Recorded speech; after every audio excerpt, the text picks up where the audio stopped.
Hello YouTube, this is Nite Misfortune bringing you yet another replay in the game of Supreme Commander 2. This time it is a round 2 match in the SCS League Season 2 between Jaywix and Rainbows. This is going to be, of course, on Etched Desert is going to be our map number 1.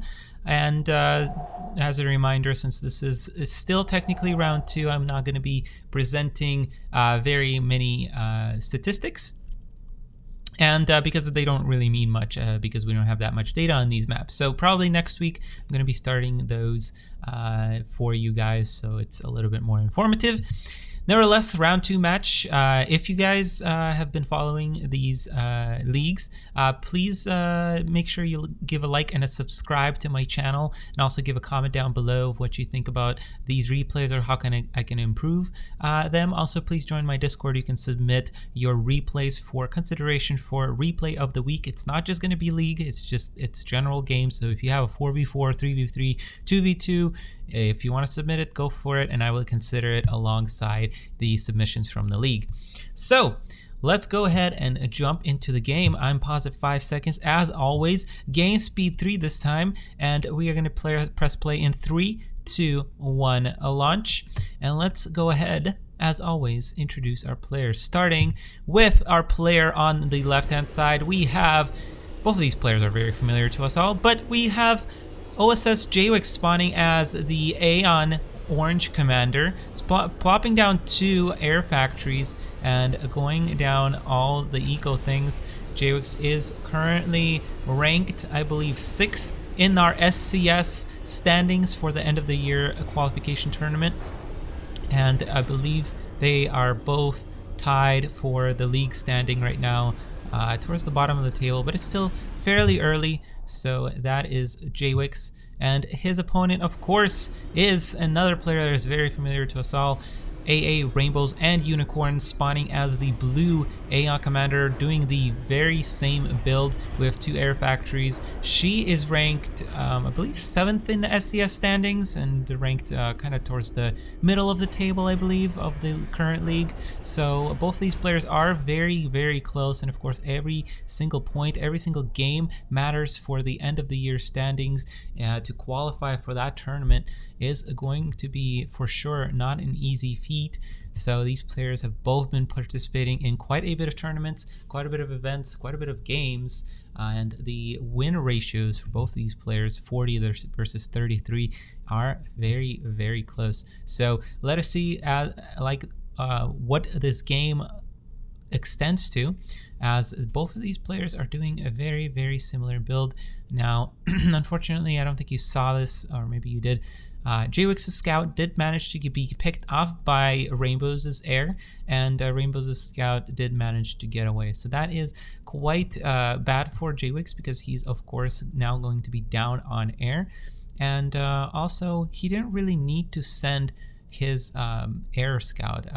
Rainbows' scout was a little bit early, and once the scouts cross paths, generally you can assume that, especially on a map like this, there won't be too much danger. Or rather, you already know what they're going to be doing. It's most likely either 1 air or 2 air, and you can, for the most part, prepare. And you can get a radar to cover any kind of land advancement if they decide to do, you know, like a split strategy push with land and air, and go that way, because this is such a, okay, it's not that big of a map, but it is a bigger map. That's why air is played on it so much. Also, there's so many choke points towards the middle of the map that land just becomes very difficult to use, especially mobility wise. It's not very mobile. Even if you get teleports, it's not too good, because you can't really teleport around as much. I mean, you can teleport on top of these rocks, but if you have air, then you should be all covered. We see Rainbows plopping down the 3rd air factory. Meanwhile, Jaywix is still on 2. However, I would say Jaywix is doing a much better job expanding his mass extractors. We see his engineer has already made it down all the way to the top, or to the bottom of the map. Meanwhile, Rainbows has not even started expanding to the top. Actually, she has, but her engineer has gotten... Is that an engineer? No, that's not even an engineer. That is a we do both, I believe. Got picked off here. And yeah, that other engineer was coming down here, and Jaywix did a really good job picking those off. Rainbows didn't really prioritize those. Jaywix is also doing a quite smart idea by putting down an earth station down here below, trying to protect these mass extractors. But unfortunately, it is quite a bit slower again, so Jaywix is just falling a little bit more behind in air, and we see Rainbows going a lot into air lately. At the end of the last league, and even in this league a little bit, she has been going all air, and of course the map pool for this season is quite a bit more heavy towards air. So it's quite understandable. Jaywix is looking for an engagement here. So it is quite catering to her strategy of late, I would say. And she has improved so much. I think when I was coming back to this game around November of last year, she was struggling with all sorts of different strategies, and now she has a very, I want to say she has a much rounded game, but her air play has certainly improved beyond everything, I think. Finally, she is expanding up towards the top. Meanwhile, Jaywix has already pretty much covered all of his mass, with the exception of one mass extractor here on the bottom, and he can go ahead and transition into something, or he can keep going with air. Looks like he is gonna keep focusing on that air, plopping down a fourth air factory. Meanwhile, Rainbows already has her fourth air factory, so again, it might not look like Rainbows has a lot of air now, although she actually doesn't appear to have that much air. And both of them do have shields already. I don't believe Rainbows, I don't think with her amount of air factory she has gone research. Neither has Jaywix, so both of them are just going straight up spam. I don't really see why Rainbows is down on air, because she has had more more air factories. She has taken out quite a bit of planes. Well, maybe not that many planes, but definitely had an advantage on her planes. Jaywix is sending all of his planes up here. It's not really necessary. It's just a waste of time and bombing runs here. He could have prioritized the radar or a mass extractor or something of that nature. But nevertheless, a very good move. This is slowing down Rainbows quite a bit down here, as however, she is still getting a lot of air factories. This is her 6th air factory. Meanwhile, Jaywix has just built his 5th, I believe, building shields. I don't know if there is a big need for this, except for maybe here at the bottom where his commander is, because always a possibility on air maps with this much air. Air snipes are so possible on maps like this. Oh, also Rainbows, I didn't even catch this mass extractors in the center. Rainbows has actually managed to expand to here, so she's going to be catching up on mass here, especially because Rainbows doesn't have any plans to move up here yet for his hill, but he is still ahead on other mass extractors down here. He's also going to be building a lot of radars down here. I'm not sure what the purpose of this tertiary radar here, although he does have very good coverage. He has a radar in the center, radar on the bottom, radar on the top. Meanwhile, Rainbows does have a similar pattern, except her radar is quite a bit better position because it's so much forward, also very central position on this map. So that's going to be very useful for her. 7 air factories now for Rainbows. That is quite a bit. Jaywix is doing a good thing here, popping down a research station, but he should really be scouting and knowing that there's just so much air factories coming out. There he goes, building his 6th air factory just now. But that is going to be harder and harder for him to catch up, because that is just his 6th one. Meanwhile, Rainbows has already plopped down her 7th one, has been producing out of it for probably a solid minute here. Meanwhile, Jaywix is just barely finishing this one up here. But there is a 7th one finally coming down here, and I don't believe there are any research stations for Rainbows, so that is actually a pretty strong benefit for Jaywix here.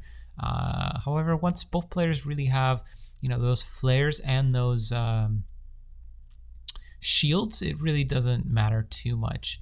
Now, Jaywix is probably going to get cut out of position here, as Rainbows is going to look to start picking off this mass by the looks of it. I think she's a little confused as to what exactly she wants to do here. And this is where the problem comes in, having these air stations, air factories spaced out so much. They will just, and very nice split push by Rainbows, just using this as a diversion and then sending these guys up here. And then Jaywix is not doing a very good job splitting his air, and by the time it gets here, Rainbows will manage to retreat quite safely. Although no, just kidding, Jaywix actually manages to catch up, and we have a big air engagement here right in the center of the map. Rainbows is actually doing a very good job pausing her planes and re-engaging, which is what you should be doing to micro, and Jaywix's air just melts away here. I am not sure why that was so one-sided. I think the air's forces were fairly balanced there, and Jaywix had much more research stations for the whole entirety of the game, so I'm just really confused how he managed to lose air so decisively. And he does end up going down to that. Of course, when you have that much air, you can pretty much snipe your opponent pretty quickly. So a very good game by both our players. There's just a couple of mistakes, and it's hard to analyze this game because I'm not sure what Jaywix has gone into in terms of tech, but obviously there was some form of mistake there because he just lost so much air so quickly, or maybe he just wasn't microing it properly. So very good game by both of these players. We're going to go into game 2, so don't go anywhere. Welcome back, everybody, to Game 2 between Jaywix and Rainbows on Van Horne Core of this League Season 2 Round 2 match. So we are going to be jumping right in. As a reminder, I'm not going over maps because it's a little too early in the season to do so. So I'm paused at 3 seconds, 5 seconds, game speed 3. Let's go ahead and pause in 3, 2, 1 go, and let's introduce our game, or our players, not our games. We already did that. On the left hand side, spawning once more in his natural orange color, we have OSS Jaywix as the Cybran commander here, playing down a air factory and a research station. Not a bad idea on this map, as it is quite a bit bigger here, so you do have a little bit more time, and of course it's a little bit more beneficial to go and plan for the long game. And his opponent in the left, or sorry, on the right hand side, we have our blue Cybran commander, Rainbows and Unicorns. Plopping down 2 air factories, no research so far. Definitely a good build. So both of these players clearly know what they're doing. They have their plans down, and let's see what the tech choice will be for Jaywix. Of course, Jaywix does see 1 research station, and this is where, you know, maybe it is could be beneficial to scout to see if your opponent is also going a research station. But at this point, because at this point Jaywix does not have that much information about his opponent. He knows that there was a air fighter, and on this map you do kind of have to plan longer for the game. But on the last map, if you remember, I was against sending this scout, but that's because it's a smaller map, and also he went 2 air. So no matter what your opponent is doing when you're opening up with 2 air, you should have the lead early on. Whereas in this case, you really have to make sure your opponent isn't doing something cute, like switching to like 2 land factories and rushing you, or going like 2 air factories, which is also can be problematic. 2 air factories is a little easier to deal with, of course, because I'm not sure why Jaywix is popping down a land factory here. But it could be useful to be taking over this center section. Of course, this map is a little different than man, I forget what Scorched. No, it's not. From last season, there was a big green map where it was fairly air heavy as well. On that map, of course, you wanted to take down the center because you could easily go from side to side with these adapters. But on this map, it's a little harder. So players don't usually take the center spot here with ground. So it's quite a bit worse for adapters because all of these areas are extremely opened up.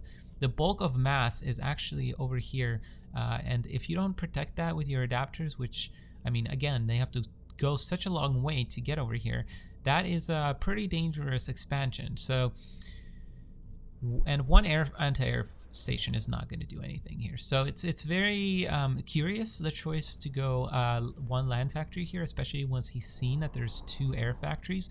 I would probably have plopped down another air factory and then moved up here and gotten this land station here and then started spamming adapters, because again, they won't be able to cover these expansion points like air would normally. So we'll see. Maybe Jaywix will transition into a push, in which case it certainly is a very good idea.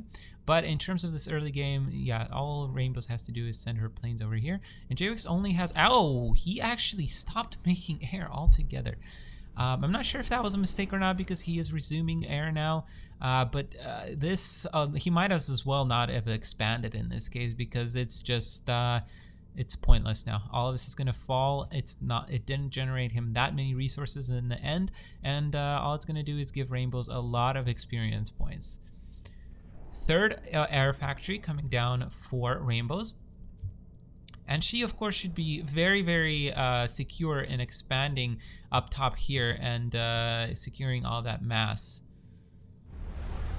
Those 2 mass extractors fall down very, very quickly. I don't know what happened to the engineer there. Oh, he's hiding it. Very, very clever from Jaywix. Of course, Rainbows could have anticipated there to be an engineer somewhere here, because, I mean, there's weird 2 mass extractors just in the middle of nowhere, and this main thing has not been grabbed yet. Not sure what she was assuming there. She's going to bomb this land station, of course, taking it out.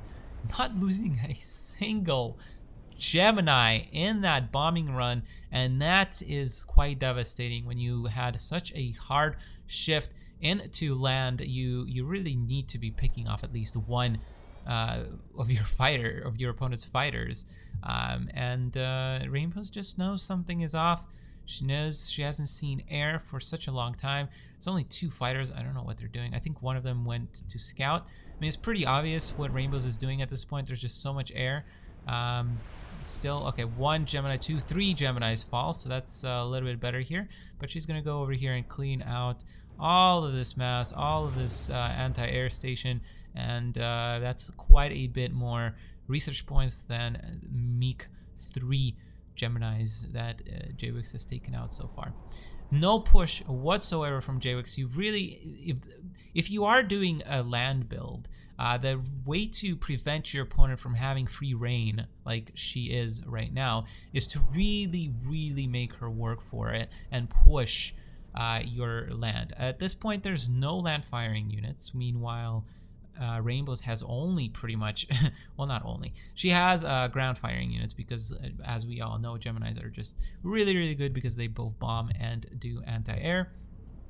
And Jaywix just does not have anything to inflict damage, so this is a purely defensive build. Of course, Supreme Commander can scale into a very, very, strong army composition all in a turn of a dime. Like, you can get megaliths and all of that, which is of course good, but it's going to be so difficult for Jaywix to do so on such a low economy, and all Rainbows has to do is hold on.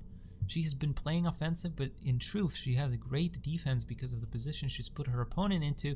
And honestly, if she gets some tech that helps her push land, Jaywix just can't contest with that, because there's no ground firing units for his army except for his ACU.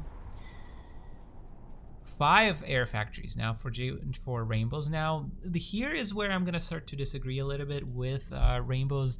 While it is, good, you definitely don't need this many air factories at this point. I would have probably just stopped at 4.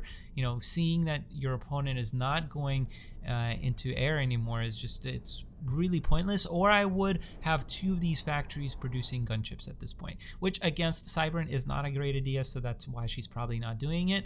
But at the same time, I think she went a little too hard into air, and now she's going into most likely megaliths, because she is just barely getting this land gantry, and at this point I imagine she spent some research on air, so she's not going to be really contesting any other experimental. So also, I mean, technically with the composition that Jaywix has with only adapters, which is ridiculous at minute 15 to have only adapters at this point, I guess it justifies going a megalith, but at this point, really what air can allow you to do, apologies for bumping my mic there, what air allows you to do is basically go into turtle mode.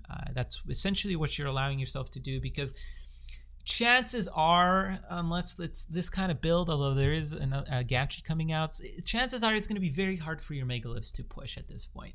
And really, you can't really inflict damage with it. Yeah, you can protect yourself from it, from a push maybe, but really at the end of the day, you have to ask yourself, what are you trying to accomplish with this megalith? You have such a very good attacking game going on, mobility attacking game with your fighters. You really don't need to be attacking into all of these adapters. So I would be going, of course, artillery here. That's just what makes sense to me, because it will force my opponent to act. Of course, it does leave me a little bit defenseless, but chances are these planes will either break down the adapters and take out the megalith, or nothing is going to happen. Your planes are just going to die. And in both of these cases, the megalith is not going to help you much. So I feel like that's just my assessment of the situation. Rainbows, if you're watching, feel free to weigh in on your kind of decision making here. Megaliths are a great unit, don't get me wrong, but in this case, of course, based on what's coming out, it's a great play. But she has not seen this bomb bouncer come out, which also is another very, very curious. Again, yes, it damages ground, but there is nothing that this can inflict damage to at this point. This is great against ground forces, but unless Rainbows is forgetting all of her fundamentals, she's not going to fly over. A single radar detonation takes out the whole of Jaywix's army. And you can just tell how big that is, because one radar costs 100 mass, if even that, and maybe like 100 energy. Those adapters Jaywix has been spending his whole entire game building, and again, I don't even know why he was sending those in, because there was just a single loyalist in that mix, which was not going to do anything to Rainbow's base. And now he's playing even more defensively. Let's see, megaliths are finally coming out here. But at this point, you've lost your advantage. The only advantage you had was those adapters that you could have held out and pushed your opponent. But now Rainbows has a ridiculous amount of air, a ridiculous economy, and a ridiculous amount of megaliths at minute 20. It's a very, very strong, very, very strong play by Rainbows, and this is going to be impossible for Jaywix to break now, especially because he has no economy. Rainbows has expanded everywhere, now getting artillery, and this is very, very hopeless for Jaywix. This map is very important for air, obviously, like I mentioned before. Adapters are a great choice against air, but on a map like this, they're not very mobile, and you can't expand off of it. So really, you should be, the ideal way how you should be using adapters in any case is supporting your air push. So ground push with the support of your air, that is a very, very deadly combination. Adapters by themselves on a big map like this without much mobility are not too great, especially when you don't go megaliths. I would expect you to go megaliths first and build that composition. Your death ball of megalith and adapters would have surely taken out these megaliths pretty easily. There's now Cicada, which is a really good thing to have, but honestly there's not that much damage just as a single megalith again, which is not going to do much here. All Rainbows has to do is retreat until the Cicada is down and push back in. Meanwhile, this artillery is very, very strong in this map because of this choke point. You can just focus down all of these buildings and this army as well. And looks like there's a defensive Cicada coming down here. Nice scouting right there. We'll know that there is a bomb bouncer there, so probably not a good idea to push into it.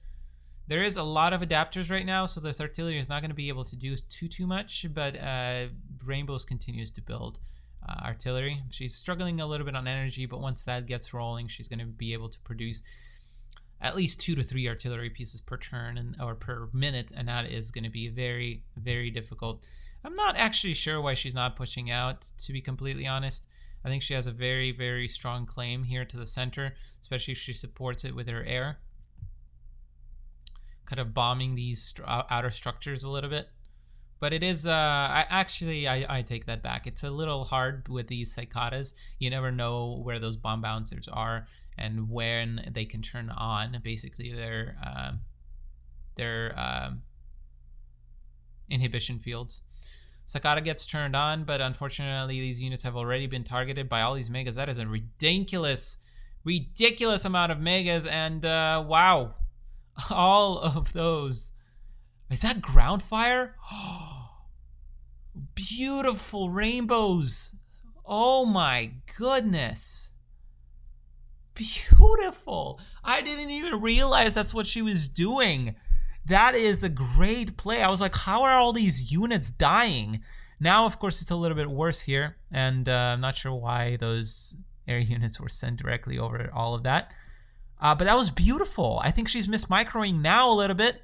But, you know, sure, she had so many megas that it doesn't even matter. So the only thing that's keeping Jaywix in this game is ironically those bomb bouncers, because Rainbows can just finish this game right now with her planes, but she can just bomb all of this away, basically. And this is where the artillery is going to become very, very useful. And I think Rainbows realizes this. She's plopping down so many of them. It's quite ridiculous. Not sure what this bomb bouncer is doing either. And really, that artillery is, look at that. It's just breaking down those bomb bouncers, picking them apart. And now it's gonna start taking out all these structures here. Already one megalith, or land gantry has already fallen down, and it's just a ridiculous amount of artillery here that is just gonna pound Jaywix to his doom. And again, Jaywix somehow managed to expand down here. Of course, if Rainbows had a little bit more mobility on her planes, she would have taken this out a long time ago.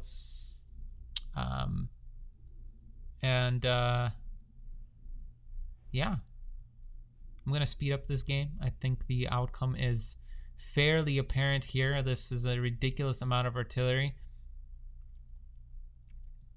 that is going to be beating down all over those bomb bouncers and forcing, I don't know why Jaywix is retreating here. Really, you only have two options. You either go on an all-out push, or you Control K at this point, because yeah, you can retreat, but this is not going to help you. This is not going to help you when you're already down so far. There's so much economy for your opponent that you really can't catch up with anything other than artillery of your own or a nuke. So basically, you have to go for a snipe, and none of these units can snipe for you. And this is where I disagree with Rainbows' build, is because things like this are pretty easy to get, and they're very, very good on this map. So this Megatron is going to effectively cancel out this army here. So this artillery is ultimately what's going to win it for Rainbows. Even with all these shields, it's a ridiculous amount of damage. All they have to do is break down these shields, and then 1 or 2 hits will do, and this whole army will basically evaporate in a single volley. How much artillery does Rainbows have? Goodness gracious. Well, I underestimated the shields, although they're still going down. That's so, holy crap. That is ridiculous.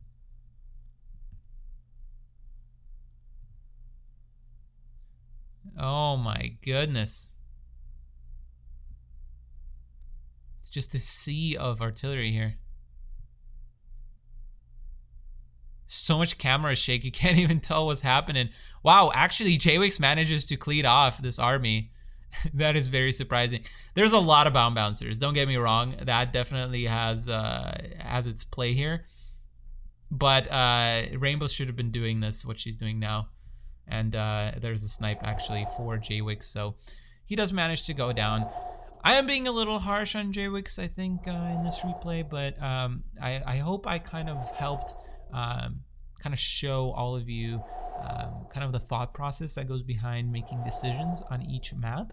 And I think this is a very good example of how to play air maps and how to handle different situations and really gauge what's good and what's not.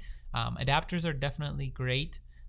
Great unit, but if you don't use them well enough, if you don't use them appropriately for a reason, for a very specific reason, you won't get much use out of them.